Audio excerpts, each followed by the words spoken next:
warning has been issued for the following counties in Iowa: Chickasaw, Floyd, Howard, and Mitchell, and Malheur County, Minnesota. The National Weather Service in La Crosse has issued a blizzard warning, which is in effect until midnight Central Standard Time tonight. The winter storm warning has been canceled.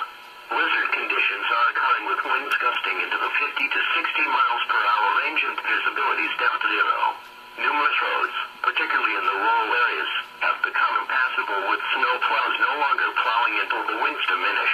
Life-threatening wind chills of 35 to 50 degrees below zero from late tonight into Tuesday morning. With these wind chills, frostbite can occur in as little as 10 minutes. A blizzard warning means severe winter weather conditions are expected or occurring. Falling and blowing snow with strong winds and poor visibilities are likely. This will lead to whiteout conditions, making travel extremely dangerous. Do not travel. If you must travel, have a winter survival kit with you. If you get stranded, stay with your vehicle. The latest road conditions for the state you are calling from can be obtained